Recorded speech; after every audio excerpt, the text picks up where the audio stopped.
مومن بندوں کو اللہ تعالیٰ دنیا میں بھی دیتا ہے اور آخرت میں بھی دیتا ہے، اور یہ ان کے لیے بہت اعزاز کی بات ہے. اور آخرت کے رزق کو رزقا حسنا کہا گیا. والذین ہاجروا فی سبیل اللہ ثم قتلوا او ماتوا لیرزقنہم اللہ رزقا حسنا وان اللہ لہو خیر الرازقین.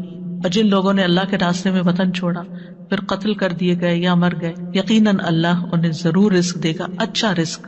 دنیا میں رہے، ہجرت کر کے کہیں گئے، وہاں بھی مل جائے گا، اور اگر مر کے اللہ کے پاس چلے گئے، شہید ہو گئے، تو جنت میں بھی رزق ہے ان کے لیے. بے شک اللہ ہی یقیناً سب رزق دینے والوں سے بہترین ہے. رزق کے معاملے میں بندوں کی ذمہ داری کیا ہے؟ نمبر 1، اللہ پر بھروسہ کریں، توکل کریں. رسول اللہ صلی اللہ علیہ وسلم نے فرمایا اگر تم اللہ پر اس طرح توکل کرو جس طرح حق ہے تو وہ تمہیں اس طرح سے روزی دے جیسے وہ پرندوں کو دیتا ہے. صبح کو وہ بھوکے اٹھتے ہیں اور شام کو پیٹ بھرے ہوئے آتے ہیں. اللہ سبحانہ وتعالیٰ تو ماں کے پیٹ میں بھی رزق دیتا ہے، جب ماں خود بھی نہیں کھلا سکتی بچے کو، اس نے وہاں بھی انتظام کیا. پیدا ہوتے ہی اس کے سینے میں دودھ اتار دیا، اللہ نے رزق کا اہتمام کیا. اور پھر جو انسان بڑا ہوتا جاتا ہے، ضروریات مختلف ہوتی جاتی، اس کے مطابق اس کو رزق ملتا چلا جاتا ہے. ابو ذر غفاری کہتے ہیں نبی صلی اللہ علیہ وسلم اپنے رب تبارک و تعالیٰ سے روایت کرتے ہیں، اللہ تعالیٰ فرماتا ہے اے میرے بندو تم سب گمراہ ہو سوائے اس کے جسے میں ہدایت دوں، بس تم مجھ سے ہدایت مانگو کیونکہ یہ بھی رزق ہے نا، میں تمہیں ہدایت دوں گا.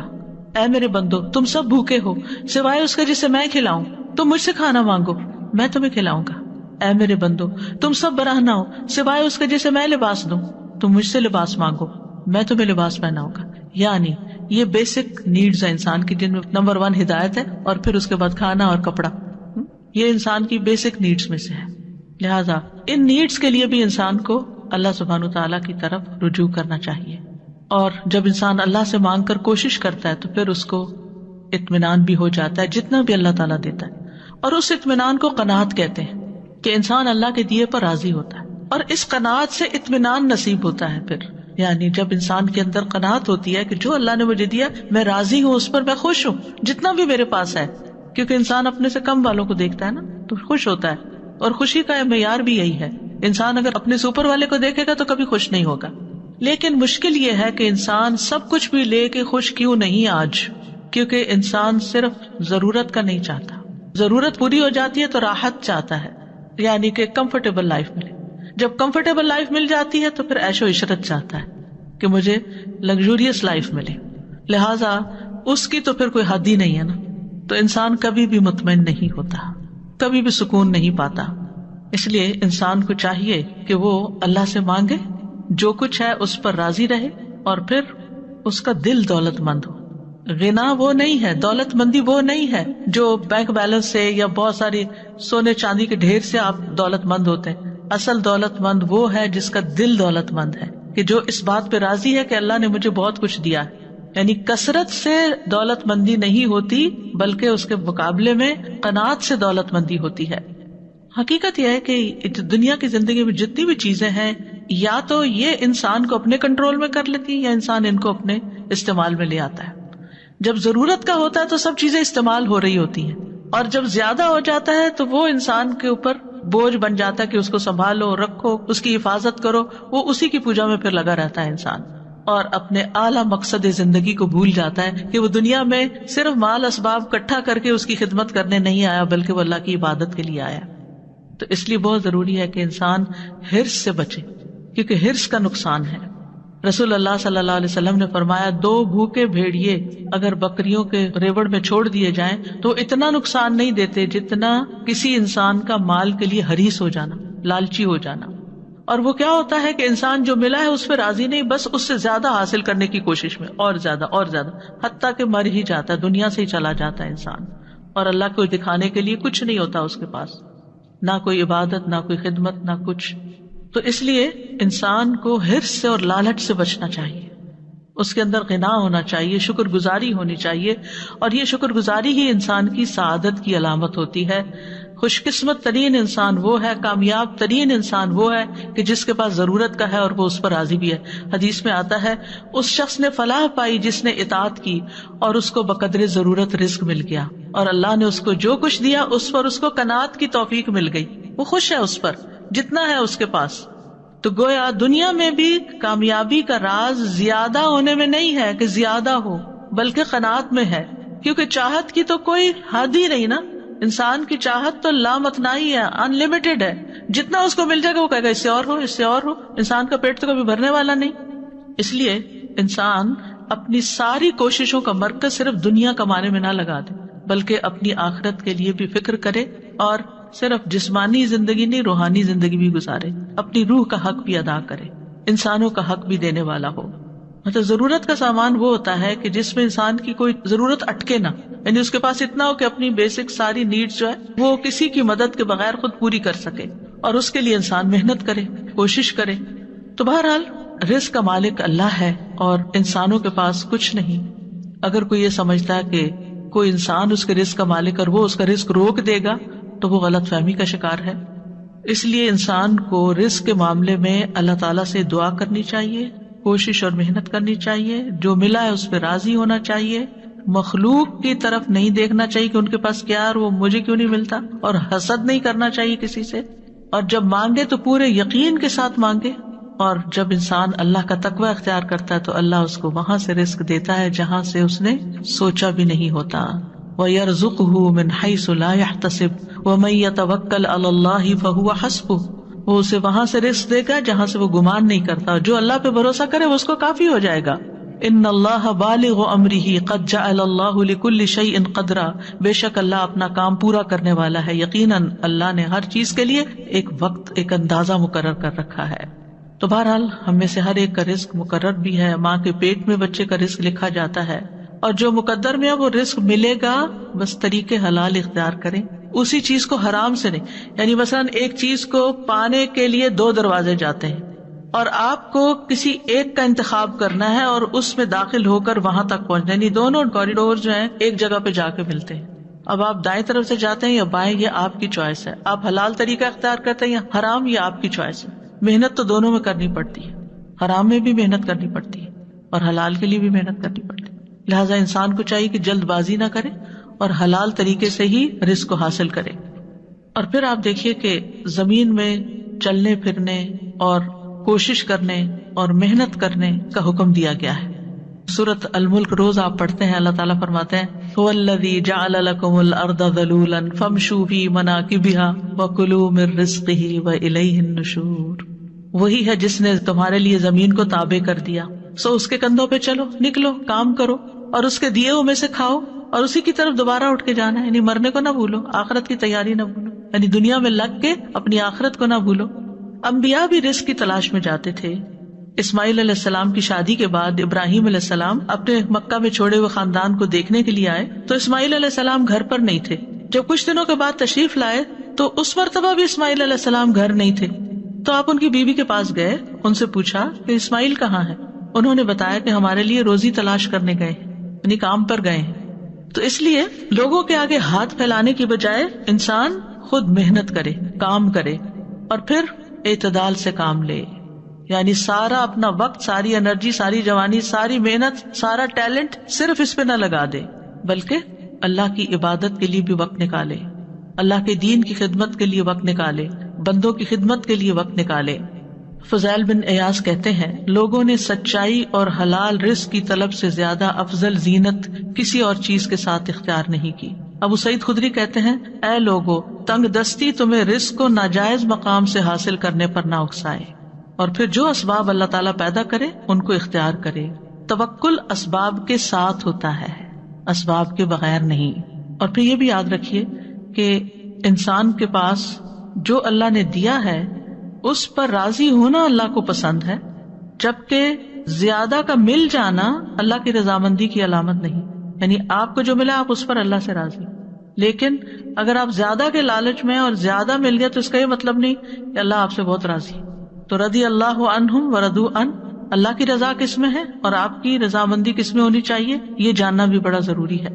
رزق کا گھٹنا بڑھنا اللہ کی طرف سے آزمائش بھی ہوتا ہے، اور کبھی رزق کی کمی خیر کا باعث بھی ہوتی ہے، اور کبھی رزق وافر مقدار میں ہونا خیر کا باعث ہوتا ہے.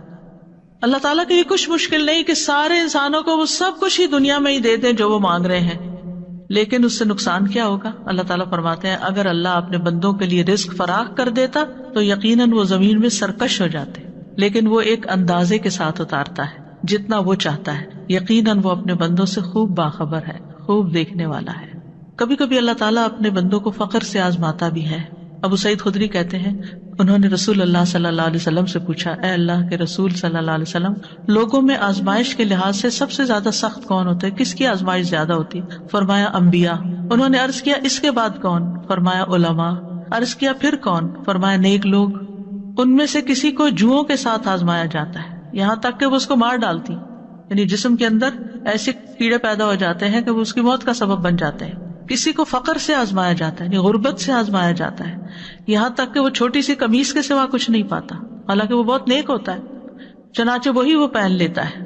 ان میں سے کچھ لوگ جن کو اس طرح کی تکلیف دہ آزمائشوں سے گزارا جاتا ہے، وہ اس آزمائش پر بہت خوش ہوتے ہیں بنسبت اس شخص کے جو کچھ دیے جانے پہ خوش ہوتا ہے۔ کیوں خوش ہوتا؟ آزمائش آ گئی اللہ کی طرف سے، جیسے ایوب علیہ السلام پہ آئی تھی، تو اللہ سے ناراض نہیں تھے۔ وہ کہتے تھے یا اللہ پہلے میرے بیوی بچے بھی تھے اور میرے مال اسباب بھی تھے، ان کے لیے مجھے وقت نکالنا پڑتا تھا، جب میرے پاس کچھ نہیں رہا تو میرا سارا وقت تیرے لیے ہو گیا، اب تو صرف میں اور تو ہے۔ تو وہ اس پر زیادہ خوش تھے، حالانکہ بہت تکلیف میں تھے۔ تو کچھ لوگ تکلیف آنے پر بھی اللہ سے بڑے راضی ہوتے ہیں اور خوش رہتے ہیں۔ نبی صلی اللہ علیہ وسلم کو آپ دیکھیں، اللہ تعالیٰ کے پسندیدہ ترین بندے تھے، لیکن اکثر وقت فاقوں میں گزرتا تھا۔ ایک صحابی کہتے ہیں، میں نے رسول اللہ صلی اللہ علیہ وسلم کو دیکھا، آپ سارا دن بھوک کی وجہ سے بے قرار رہتے تھے، یعنی بعض اوقات ایسے دن بھی آتے تھے خراب کھجور تک نہ پاتے تھے جس سے آپ پیٹ بھر لیں۔ حضرت عائشہ کہتی ہیں، محمد صلی اللہ علیہ وسلم کے گھرانے نے اگر کبھی ایک دن میں 2 بار کھایا تو اس میں سے ایک وقت صرف کھجوریں ہوتی تھی، پکا ہوا کھانا نہیں ہوتا تھا، یعنی 1 meal a day ہوتا تھا۔ تو بہرحال یہ تو اللہ کا فیصلہ ہے، جس کو جتنا چاہے دے اور جس کا جب چاہے اپنی حکمت کے تحت کم کر دے۔ لیکن آج چونکہ ہمارا موضوع رزق میں کشادگی کی دعائیں ہیں، تو ہم مختصراً دیکھ لیتے ہیں کہ دعاؤں کے علاوہ وہ کون سے اسباب ہیں جو رزق بڑھانے کا سبب بنتے ہیں، جن سے رزق میں اضافہ ہوتا ہے۔ تو اس میں پہلی چیز ہے ایمان اور تقوی اختیار کرنا۔ سورۃ الاعراف میں اللہ تعالیٰ فرماتے ہیں، وَلَوْ أَنَّ أَهْلَ الْقُرَىٰ آمَنُوا وَاتَّقَوْا لَفَتَحْنَا عَلَيْهِمْ بَرَكَاتٍ مِّنَ السَّمَاءِ وَالْأَرْضِ وَلَٰكِنْ كَذَّبُوا فَأَخَذْنَاهُمْ بِمَا كَانُوا يَكْسِبُونَ۔ اور اگر واقعی بستیوں والے ایمان لے آتے اور بچ کر چلتے، تقوی اختیار کرتے، تو ہم ضرور ان پر آسمان اور زمین سے بہت سی برکتیں کھول دیتے، لیکن انہوں نے جھٹلایا تو ہم نے انہیں اس کی وجہ سے پکڑ لیا جو وہ کمایا کرتے تھے۔ تو ایمان اور تقوی سے رزق آتا ہے۔ پھر ایمان اور عمل صالح نیک اعمال کرنے والے کے لیے بھی رزق کا وعدہ ہے۔ سعید بن منصور سے مروی ہے، وہ ابن عباس سے روایت کرتے ہیں کہ ان سے اس آیت کے بارے میں پوچھا گیا، من عمل صالحا من ذکر او انثى وهو مؤمن فلنحيينه حیاتا طیبہ، جو بھی نیک عمل کرے، مرد ہو یا عورت، اور مومن ہو، تو ہم اسے ضرور پاکیزہ زندگی بسر کرائیں گے۔ تو اس کا مطلب کیا ہے؟ انہوں نے کہا حیاتا طیبہ کا معنی حلال رزق، یعنی اس کو حلال رزق عطا کریں گے، اور آخرت میں جب اللہ کے پاس جائے گا وَلَنَجْزِيَنَّهُمْ، تو اپنے اعمال کا بہترین بدلہ پائے گا۔ ایمان، تقوی اور عمل صالح کے بعد اگلی چیز یہ ہے کہ انسان اپنے فرائض کو ادا کرے۔ قرآن مجید میں آتا ہے، رجال لا تلہیہم تجارت ولا بیع عن ذکر اللہ واقام الصلاۃ، وہ مرد جنہیں اللہ کے ذکر سے اور نماز قائم کرنے اور زکوٰۃ دینے سے نہ کوئی تجارت غافل کرتی ہے، نہ کوئی خرید و فروخت۔ وہ اس دن سے ڈرتے ہیں جس میں دل اور آنکھیں الٹ جائیں گی، تاکہ اللہ انہیں اس کا بہترین بدلہ دے جو انہوں نے کیا، اور انہیں اپنے فضل سے زیادہ دے، اور اللہ جسے چاہتا ہے بے حساب رزق دیتا ہے۔ تو اس سے کیا پتہ چلتا ہے کہ چاہے آپ بزنس کرتے ہیں، جاب کرتے ہیں، جب نماز کا وقت آ جائے تو آپ کو نماز کے لیے اٹھ جانا چاہیے۔ پھر اللہ کی اطاعت کے کام۔ عبداللہ بن مسعود سے روایت ہے، وہ کہتے ہیں رسول اللہ صلی اللہ علیہ وسلم نے فرمایا، کوئی جان اپنے رزق کی تکمیل کے بغیر نہیں مرتی، بس تم اللہ سے ڈرو اور رزق کی تلاش میں میانہ روی اختیار کرو۔ کہیں ایسا نہ ہو کہ رزق کا مؤخر ہونا، ڈیلے ہونا تمہیں اس بات پہ اکسا دے کہ تم اللہ کی نافرمانیاں کر کے اس کی تلاش میں پڑ جاؤ۔ یاد رکھو، جو کچھ اللہ کے پاس ہے وہ اس کی اطاعت کر کے ہی حاصل کیا جا سکتا ہے۔ ابن قیم کہتے ہیں، جیسے اللہ کا تقوی اختیار کرنا رزق کے حصول کا باعث ہے، اسی طرح تقوی چھوڑ دینا فقر و فاقہ کا باعث بھی بن جاتا ہے۔ اسی طرح نافرمانیوں کو چھوڑنا رزق میں اضافے کا باعث بن جاتا ہے۔ پھر ہے شکر گزار بننا، جو ہے اس پہ شکر گزار رہیں، قناعت کریں اور شکر کریں۔ اللہ تعالیٰ کا وعدہ ہے، لَإِن شَكَرْتُمْ لَأَزِيدَنَّكُمْ، اگر تم نے شکر کیا تو میں تمہیں اور زیادہ نعمت دوں گا۔ پھر ہے توبہ استغفار کرنا، توبہ استغفار۔ نوح علیہ السلام نے اپنی قوم کو بتایا تھا فَقُلْتُ اسْتَغْفِرُوا رَبَّكُمْ إِنَّهُ كَانَ غَفَّارًا يُرْسِلِ السَّمَاءَ عَلَيْكُمْ مِدْرَارًا وَيُمْدِدْكُمْ بِأَمْوَالٍ وَبَنِينَ وَيَجْعَلْ لَكُمْ جَنَّاتٍ وَيَجْعَلْ لَكُمْ أَنْهَارًا۔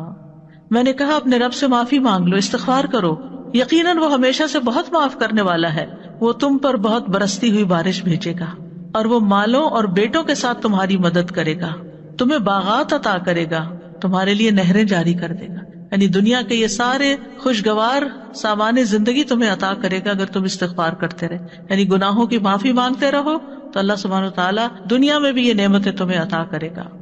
اسی طرح ہود علیہ السلام نے کہا تھا وَيَا قَوْمِ اسْتَغْفِرُوا رَبَّكُمْ ثُمَّ تُوبُوا إِلَيْهِ يُرْسِلِ السَّمَاءَ عَلَيْكُمْ مِدْرَارًا وَيَزِدْكُمْ قُوَّةً إِلَىٰ قُوَّتِكُمْ وَلَا تَتَوَلَّوْا مُجْرِمِينَ۔ اے میری قوم اپنے رب سے بخشش مانگو، پھر اس کی طرف پلٹ آؤ، وہ تم پر بادل بھیجے گا جو خوب برسنے والا ہوگا، اور تمہیں تمہاری قوت کے ساتھ اور قوت دے گا، اور مجرم بنتے ہوئے منہ نہ موڑو۔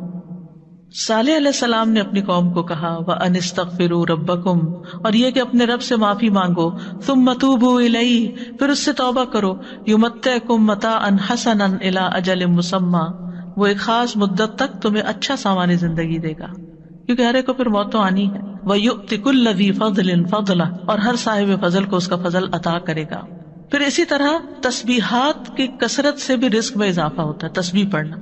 نوح علیہ السلام کی وفات کا وقت جب قریب آیا تو انہوں نے اپنے بیٹے سے فرمایا، اور باتیں بھی تھی، اس میں ایک یہ بھی تھی کہ سبحان اللہ و بحمدہ کا ورد کرتے رہنا، یہ ہر چیز کی نماز ہے، اور اس کے ذریعے مخلوق کو رزق ملتا ہے، تو جسے رزق کی تنگی ہو وہ تسبیح کی کثرت کر دے۔ پھر پے در پے حج اور عمرہ کرنے سے فقر دور ہوتا ہے۔ نبی صلی اللہ علیہ وسلم نے فرمایا حج اور عمرے پے در پے کیا کرو، کیونکہ یہ دونوں فقر اور گناہوں کو اس طرح ختم کر دیتے ہیں جیسے بھٹی لوہے، سونے اور چاندی کے میل کو ختم کر دیتی ہے۔ پھر صلہ رحمی کرنے سے رزق میں برکت ہوتی ہے، رشتہ داروں کو دینے سے، ان کے ساتھ نبھانے سے، ان سے اچھا سلوک کرنے سے۔ رسول اللہ صلی اللہ علیہ وسلم نے فرمایا جس شخص کو پسند ہو کہ اس کے رزق میں وسعت ہو یا اس کی عمر دراز ہو، اسے چاہیے کہ صلہ رحمی کرے۔ پھر دوسروں پر خرچ کرنے سے فرمایا وَمَا أَنفَقْتُم مِّن شَيْءٍ فَهُوَ يُخْلِفُهُ وَهُوَ خَيْرُ الرَّازِقِينَ، اور جو بھی تم خرچ کرتے ہو اللہ اس کی جگہ تمہیں اور دے دیتا ہے، اور وہی سب سے بہتر رازق ہے۔ رسول اللہ صلی اللہ علیہ وسلم نے فرمایا کہ اللہ تعالیٰ فرماتے ہیں کہ ابن آدم انفق علیک، تم خرچ کرو میں تم پہ اور خرچ کروں گا، تم دینے والے بنو تمہیں اور دوں گا۔ پھر کمزور لوگوں کا خیال رکھنے کی وجہ سے رزق کا ملنا، یعنی جو اپنے لیے خود نہیں کما سکتے، بیمار ہیں، معذور ہیں، زیادہ عمر کے ہیں، یا کوئی بھی ریزن ہے، رسول اللہ صلی اللہ علیہ وسلم نے فرمایا میرے لیے ضعفاء اور کمزور لوگوں کو تلاش کرو، کیونکہ تم لوگ اپنے کمزور لوگوں ہی کے ذریعے سے رزق دیے جاتے ہو اور مدد کیے جاتے ہو، یعنی تم کمزوروں پہ خرچ کرو گے تو اللہ تمہاری مدد کرے گا۔ پھر طالب علم پر خرچ کرنا۔ انس بن مالک کہتے ہیں کہ نبی صلی اللہ علیہ وسلم کے زمانے میں 2 بھائی تھے، جن میں سے ایک تو نبی صلی اللہ علیہ وسلم کی خدمت میں آتا تھا، یعنی علم حاصل کرتا، دوسرا بھائی کماتا تھا۔ تو کمائی کرنے والے بھائی نے دوسرے بھائی کی شکایت نبی صلی اللہ علیہ وسلم سے کی کہ یہ کچھ کماتا نہیں ہے۔ آپ نے فرمایا شاید تم اسی کی وجہ سے رزق دیے جاتے ہو کہ یہ نبی صلی اللہ علیہ وسلم کی خدمت میں روز آتا ہے، پڑھتا پڑھاتا ہے، اور تم کام کرتے ہو، تو اس کا رزق بھی اللہ تمہارے ذریعے سے لا رہا ہے۔ پھر دن کے آغاز میں کام کرنا، ارلی مارننگ کام سٹارٹ کرنا۔ نبی صلی اللہ علیہ وسلم نے فرمایا اے اللہ میری امت کے لیے ان کی صبح میں برکت ڈال دے۔ تو جو لوگ صبح میں سوتے رہتے ہیں پھر وہ رزق سے محروم ہو جاتے ہیں، ان کے کاموں میں برکت نہیں ہوتی۔ آپ صلی اللہ علیہ وسلم کو جب کوئی مہم یا لشکر روانہ کرنا ہوتا تو انہیں دن کے پہلے حصے میں روانہ کرتے، ارلی مارننگ بھیجتے تھے۔ ٹریولنگ ہوتی، کوئی کام ہوتا، صبح سویرے، یعنی لاسٹ مومنٹ پہ ڈیلیڈ نہیں کرتے تھے۔ صخر رضی اللہ عنہ ایک تاجر صحابی تھے، وہ اپنے کارندوں کو، یعنی جو سیلز مین وغیرہ ہیں، ان کو دن کے پہلے حصے میں روانہ کر دیتے تھے، چنانچہ وہ مالدار ہو گئے، ان کا مال خوب بڑھ گیا، کیونکہ اس حدیث کو روایت کرنے والے بھی وہی ہیں، انہوں نے اس بات کو پکڑ لیا، اس پہ عمل کیا اور خود بھی فائدہ اٹھایا۔ پھر خرید و فروخت میں سچ بولنا، سچ سے برکت ہوتی ہے اور جھوٹ سے تجارت کی برکت ختم ہو جاتی ہے۔ پھر اسی طرح ایک قول ہے کہ 4 چیزیں رزق لاتی ہیں: رات کا قیام، تہجد پڑھیں، سحری کے وقت کثرت سے استغفار، صدقہ کرتے رہنا، اور دن کے پہلے اور آخری حصے میں اللہ کا ذکر کرنا، صبح و شام اللہ کا ذکر، نمازوں کے علاوہ ذکر کی بات ہے۔ رزق سے کچھ چیزیں محروم بھی کر دیتی ہیں، سب سے بڑی چیز گناہ، گناہوں کی وجہ سے رزق سے محرومی ہو جاتی ہے. حسن بصری کہتے ہیں اللہ کی قسم بادل میں تمہارے لیے رزق ہے لیکن تم اپنی غلطیوں اور اعمال کی وجہ سے اس سے محروم کر دیے جاتے ہو، یعنی تم پہ نہیں برستا. ناشکری رزق برباد کر دیتی ہے، جو ہوتا ہے وہ بھی صحیح استعمال نہیں ہوتا، ضائع ہو جاتا ہے. جو قوم سبا کی مثال قرآن میں آتی ہے، اور ایک بستی کی جو امن والی مطمئن تھی لیکن انہوں نے ناشکری کی تو خوف اور بھوک ان پہ مسلط ہو گئی. پھر خرچ نہ کرنا، دینا نہیں کسی کو، استعمال نہ کرنا، صرف جوڑ جوڑ کے رکھنا. حضرت اسماء کہتی ہیں ایک مرتبہ رسول اللہ صلی اللہ علیہ وسلم میرے پاس سے گزرے، اس وقت میں کچھ گن رہی تھی اور ناپ رہی تھی. آپ نے فرمایا اسماء گن گن کے نہ رکھو ورنہ اللہ بھی تمہیں گن گن کر دے گا. کہتی ہیں کہ رسول اللہ صلی اللہ علیہ وسلم کے اس ارشاد کے بعد میں نے اپنے پاس سے کچھ جانے والے کو یا آنے والے کو شمار نہیں کیا، دے دیتی تھی ایسے ہی اور آ جاتا تھا اور گن کے نہیں رکھتی تھی، بس جو آ گیا جو چلا گیا چلا گیا. اور جب بھی میرے پاس اللہ کا کوئی رزق ختم ہوا اللہ نے مجھے اس کا بدل عطا کر دیا. پھر خرچ نہ کرنے سے مال ضائع ہو جانا. ابو ہریرہ کہتے ہیں نبی صلی اللہ علیہ وسلم نے فرمایا کوئی دن ایسا نہیں کہ جب بندے صبح کو اٹھتے ہیں تو 2 فرشتے آسمان سے نہ اترتے ہوں. ایک فرشتہ کہتا ہے اللہ خرچ کرنے والے کو اس کا بدلہ عطا کر، اور دوسرا کہتا ہے اللہ روک کر رکھنے والے کے مال کو ضائع کر دے. پھر اسی طرح ہر آنے والا بچہ اپنا رزق لے کے آتا ہے، اس کو قتل کر دینا، ختم کر دینا رزق کا دروازہ بند کرنا ہے.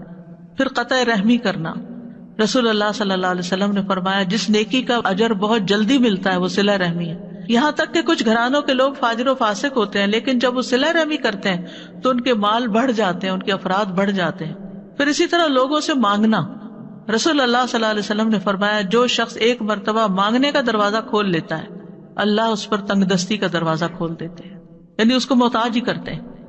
یعنی صرف دوسروں کے مال پر نظر رکھنا، دوسروں کی کمائی پر زندگی گزارنا اور صرف ان ہی کے مال پہ توقع رکھ کر خود کچھ نہ کرنا، اس سے انسان کے اندر جرت اور حوصلہ ختم ہو جاتا ہے، اس کا کانفیڈنس ختم ہو جاتا ہے. اور پھر آخر میں ہے دعائیں. سب سے پہلی دعا تو یہ وارزقنا وانت خیر الرازقین. اسی طرح اللہم ارزقنی، نبی صلی اللہ علیہ وسلم نے فرمایا جب تم اللہم ارزقنی کہو گے تو اللہ تعالیٰ کہے گا میں نے رزق دینے کا فیصلہ کر لیا. پھر اللہم اغفر لی وارحمنی وعافنی وارزقنی، اے اللہ مجھے بخش دے، مجھ پہ رحم فرما، مجھے عافیت دے، مجھے رزق عطا فرما. ایک صحابی کہتے ہیں کہ نبی صلی اللہ علیہ وسلم کے پاس کوئی شخص آ کر عرض کرتا یا رسول اللہ صلی اللہ علیہ وسلم جب میں اپنے رب سے دعا کروں تو کیا کروں، کیا کہوں؟ تو آپ نے اس کو یہی دعا سکھائی کہ بخشش مانگو، رحم مانگو اور عافیت مانگو اور رزق مانگو. تو آپ دیکھیں کہ جب اللہ تعالیٰ کی رحمت آتی ہے تو ہر طرح کی خیرات و برکات آ جاتی ہے، اور جب عافیت ہوتی ہے تو ہر طرح کے فتنوں سے انسان محفوظ ہو جاتا ہے، ہر طرح کی آزمائشوں سے بچ جاتا ہے. اور جب رزق آتا ہے تو انسان بے نیاز ہو جاتا ہے، فقر سے بچ جاتا ہے. بہت ہی خوبصورت دعا ہے. اسی طرح ایک اور دعا میں آتا ہے اللہم اغفر لی وارحمنی واہدنی وارزقنی، ایک اور ورژن یوں ہے، یہاں ہدایت کا اضافہ ہے.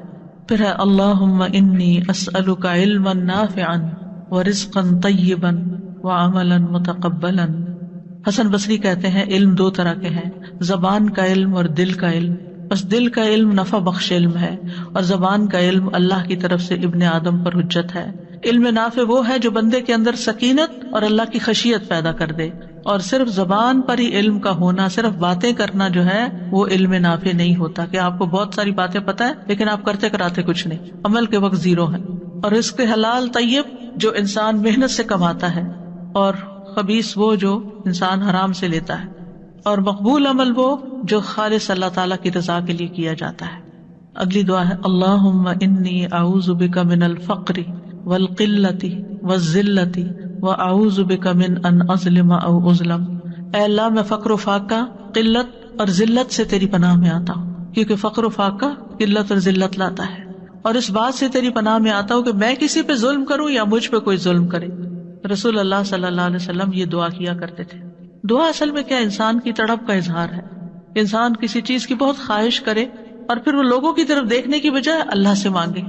تو جب انسان اپنی پوری توجہ اللہ سبحانہ وتعالیٰ کی طرف کر دیتا ہے اور پھر جو اس کے دل کی باتیں ہوتی ہیں وہ زبان سے نکلنا شروع ہوتی ہے تو یہ سب سے بہترین دعا ہوتی ہے. اور جو شخص حقیقی معنوں میں محتاجی سے بچنا چاہتا ہوگا پھر وہ ضرور یہ دعا کرے گا کہ اللہ تعالیٰ مجھے فقر سے بچانا. اور پھر جو شخص ذلت سے ڈرتا ہوگا وہ بھی یہ دعا کرے گا کہ اللہ ذلت سے بچانا. اور اسی طرح قلت سے بھی کہ اللہ، جیسے کہتے ہیں پنجابی میں لوڑ کی تھوڑ نہ ہو، یعنی جو چیزیں ضرورت ہے وہ کم نہ پڑے. اور پھر اسی طرح میں کسی پہ ظلم نہ کروں اور کوئی مجھ پہ ظلم نہ کرے. بہت ہی خوبصورت دعا ہے. یعنی نہ میں کسی کے حق میں زیادتی کروں، نہ کوئی میرے حق میں زیادتی کرے، نہ میں لوگوں کی نگاہوں میں ذلیل ہوں کہ وہ مجھے حقیر جانے اور مجھے ذلیل و خوار کر دیں. پھر دعا ہے لا الہ الا اللہ الواحد القہار رب السماوات والارض وما بینہما العزیز الغفار. نہیں کوئی معبود برحق مگر اللہ جو اکیلا اور زبردست ہے، آسمانوں زمین اور ان دونوں کے درمیان کی تمام چیزوں کا رب ہے اور غالب اور بہت بخشنے والا ہے. حضرت عائشہ فرماتی ہے کہ نبی صلی اللہ علیہ وسلم جب رات کو بھوک کی شدت کی وجہ سے کروٹیں بدلتے تھے تو یہ دعا پڑھا کرتے تھے. اللہ تعالیٰ کی صفت القہار اس میں بیان ہوئی ہے جو ساری مخلوق پر غالب ہے، اور العزیز کہ جو کامل عزت کا مالک ہے، زبردست ہے، غفار جو بہت زیادہ گناہوں کو بخشنے والا ہے. تو یہاں پر آپ دیکھیں کہ ایک طرف توحید کا بیان ہے اللہ تعالیٰ کی اور دوسری طرف اللہ تعالیٰ کی صفات ہے. پھر ہے اللہم اکفنی بحلالک عن حرامک وَأَغْنِنِي بِفَضْلِكَ عَمَّن سِوَاكَ. اے اللہ اپنے حلال کے ذریعے حرام سے میری کفایت فرما اور اپنی مہربانی سے مجھے اپنے علاوہ ہر ایک سے بے نیاز کر دے. اصل میں مومن کا اعتقاد یہ ہے کہ رزق اللہ کے ہاتھ میں ہے، یہ ہمارا یقین ہونا چاہیے. وہی انسان کے لیے مقدر کرتا ہے، اور مومن اللہ سے ہی رزق حلال کا سوال کرتا ہے کہ انسان حلال کو اختیار کرنے کی طاقت کے باوجود اگر حرام کی طرف جاتا ہے زیادہ کے لیے، یا اس کی خواہش ہے یا لالچ ہے، تو وہ دعا کرے اللہم اکفنی بحلالک عن حرامک. اللہ جو حلال تو نے مجھے دیا ہے میرے لیے یہی کافی ہو جائے کہ میں حرام رستے اختیار کروں، یعنی حرام سے مجھے بچا لینا. وَأَغْنِنِي بِفَضْلِكَ عَمَّن سِوَاكَ، اور اپنے فضل سے غنی کر دے کہ مجھے کسی کے آگے ہاتھ نہ پھیلانے پڑے، اپنی ضرورت کے لیے کسی کا محتاج نہ ہونا پڑے. پھر ہے اللہم انی اعوذ بک من زوال نعمتک وتحول عافیتک وفجاءۃ نقمتک ومن جمیع سخطک. اے اللہ میں تیری پناہ چاہتا ہوں اس بات سے کہ دی ہوئی کوئی نعمت چھن جائے، یعنی جو میرے پاس ہے اس میں سے کچھ چلا جائے میرے ہاتھ سے، یہ ایسا نہ ہو. تیری دی ہوئی عافیت پلٹ جائے، یا اللہ ایسا نہ ہو. کوئی ناگہانی عذاب آ جائے، یا اللہ ایسا نہ ہو. اور تیرے تمام غصے سے تیری پناہ چاہتا ہوں. تو نعمتوں میں دین و دنیا دونوں کی نعمتیں شامل ہیں. اور تحول عافیتک یعنی صحت کی حالت بیماری سے نہ بدل جائے کہیں، اور فجاءۃ نقمتک کہ اللہ تعالیٰ اچانک تیری پکڑ نہ آ جائے کہیں. پھر ہے ایک اور دعا اللہم بارک لنا فیہ وارزقنا منہ. رسول اللہ صلی اللہ علیہ وسلم نے فرمایا اللہ تعالیٰ جس کو بھی کھانا کھلائیں تو وہ یوں دعا کرے اللہم بارک لنا فیہ وارزقنا خیرا منہ. اے اللہ ہمارے لیے اس کھانے میں برکت ڈال اور ہمیں اس سے بہتر کھانا عطا فرما. پھر ایک اور دعا ہے اللہم بارک لنا فی ثمرنا وبارک لنا فی مدینتنا وبارک لنا فی سائنا وبارک لنا فی مدنا. اے اللہ ہمارے لیے پھلوں میں برکت عطا فرما، ہمارے لیے ہمارے مدینہ میں برکت عطا فرما، اور ہمارے لیے ہمارے سا میں برکت عطا فرما، اور ہمارے لیے ہمارے مد میں برکت عطا فرما. پیمانے ہیں یہ دونوں کہ اللہ یہ ساری چیزوں میں برکت ہو. اور نبی صلی اللہ علیہ وسلم نے مدینہ کی برکت کے لیے دعا کی تھی. اور پھر آخر میں اللہم لک الحمد کلہ اللہم لا قابض لما بسطت ولا مقرب لما باعدت ولا مباعد لما قربت ولا معطی لما منعت ولا مانع لما اعطیت. اللہم ابسط علینا من برکاتک ورحمتک وفضلک ورزقک. اللہم انی اسألک النعیم المقیم الذی لا یحول ولا یزول. اللہم انی اسألک النعیم یوم العیلہ والامن یوم الحرب. اللہم اعوذ بک من سوء ما اعطیتنا وشر ما منعت منا. اے اللہ تیری ہی لیے ہر قسم کی تعریف ہے. اے اللہ جو تو پھیلا دے اسے کوئی سمیٹنے والا نہیں، جو تو دور کر دے اسے کوئی قریب کرنے والا نہیں، جسے تو نزدیک کر دے اسے کوئی دور کرنے والا نہیں، جسے تو عطا کر دے اسے کوئی روکنے والا نہیں، جس سے تو روک لے اسے کوئی دینے والا نہیں. اے اللہ ہم پر اپنی برکات، اپنی رحمت، اپنے فضل، اپنے رزق کو پھیلا دے. اے اللہ میں تجھ سے ایسی نعمتیں مانگتا ہوں جو ہمیشہ قائم رہیں، نہ تیری اطاعت میں حائل ہو نہ زائل ہو. اے اللہ میں تجھ سے تنگی کے دن نعمت اور جنگ کے دن امن کا سوال کرتا ہوں. اے اللہ میں تیری پناہ میں آتا ہوں اس چیز کی برائی سے جو تو نے عطا کی اور اس چیز کے شر سے جو تو نے ہم سے روک لی. بہت ہی خوبصورت دعا ہے، اللہ سبحانہ وتعالیٰ قبول فرمائے. اللہم انی اسألک فعل الخیرات وترک المنکرات وحب المساکین وان تغفر لی وترحمنی واذا اردت فتنة قوم فتوفنی غیر مفتون. اسألک حبک وحب من یحبک وحب عمل یقرب الی حبک. اللہ ہمیں ہر رزق کے ساتھ محبتوں کا رزق بھی عطا فرما. یہ دعائیں جو ہیں اس پمفلٹ میں بھی ہیں، رزق میں کشادگی کی دعائیں. آپ اگر ایک چھوٹی سی باسکٹ بنا لیں نا تو سارے کارڈز اس میں رکھ دیا کریں، اور اگر ہو سکے تو نماز کی جگہ کے قریب، ایک نماز کے بعد ایک اٹھایا، سارے ذکر کر لیے، دوسرے کے بعد دوسرا اٹھایا، تیسرے کے بعد تیسرا اٹھایا، چوتھے کے بعد چوتھا، یا کوئی بھی اور آپ کا جو فارغ وقت جسے کہتے ہیں نا آپ کی کوئی ہابی ٹائم، تو وہ دعا بنا لیں اپنی کہ آپ دعا والی ٹیبل کے پاس بیٹھ جائیں اور کوئی نہ کوئی چیز اٹھا کے اللہ سے مانگنا شروع کر دیں. تو انشاءاللہ اللہ تعالیٰ ضرور سنے گا. دعاؤں سے دنیا اور آخرت دونوں کی خیر آتی ہے. اللہ تعالیٰ سے ہم ہر طرح کی خیر مانگتے ہیں. وآخر دعوانا ان الحمد للہ رب العالمین. سبحانک اللہم وبحمدک، اشہد ان لا الہ الا انت، استغفرک واتوب الیک. السلام علیکم ورحمۃ اللہ وبرکاتہ.